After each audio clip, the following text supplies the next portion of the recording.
To spring the cards off the thumb, begin by gripping them with the fingers along the outer end and thumb at the inner end, close to the center. It's also important that the cards are very square. For the thumb, you want to make sure that it's not wrapped around too far the inner end of the deck, but with the tip almost flush with the bottom of the deck. For the fingers, it does not matter as the card is sprung off the thumb. To begin, apply a little bit of pressure up on the cards until you're able to bow them downward. Once you start this downward bow, you can continue to squeeze the cards with the fingers and the thumb, pressing towards each other. This creates a lot of tension, and it's a simple matter of altering the grip of the thumb that allows the cards to spring off.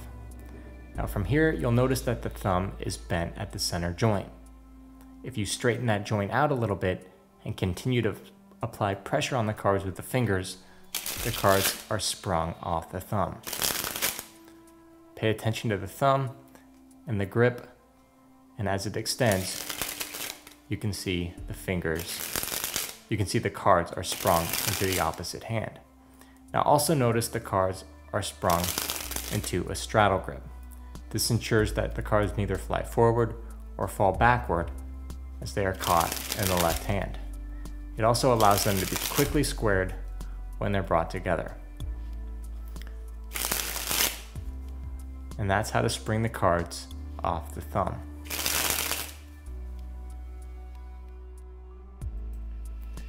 One tip when learning the card spring is to start small.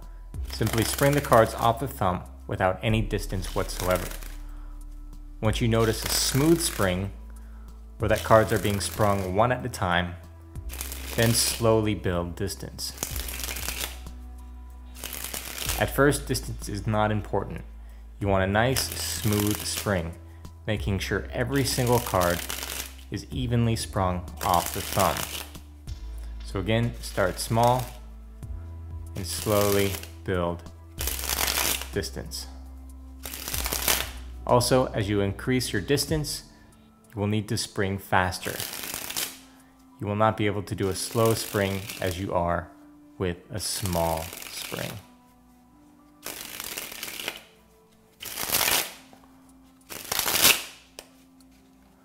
And that's the card spring. A variation of the thumb spring is to spring the cards at the corners. You'll notice that instead of my thumb in the center, I'm placing my thumb on that corner, and instead of my fingers wrapped around that outer end, they're wrapped around the corner. It works the same way as a spring off the thumb, however, you're springing the cards off the corner. The advantages of this is it allows for greater control of the cards. It's a softer sound, and you're able to spring the cards from side to side, as well as upside down.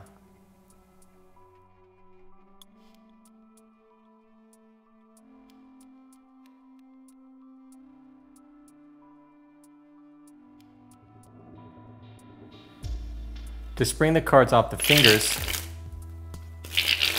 is technically identical to springing the cards off the thumb. You're just reversing the actions.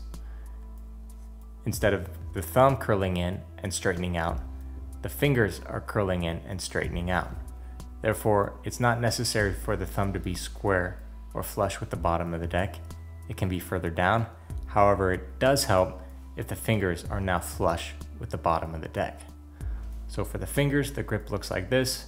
To spring the card off the thumb, the grip looks like this. So we're doing the fingers right now.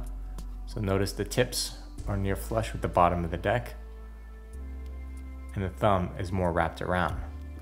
Again, begin the bow, and then squeeze the cards. Now you'll notice the thumb is straight rather than bent. You're going to continue to apply pressure with the thumb as the fingers straighten out. And as they straighten out, the cards are sprung off the fingers. Now, just like I mentioned for the spring off the thumb, start small until you have a nice smooth spring, or until you notice the cards are being sprung individually. Once you notice that, begin building up your distance.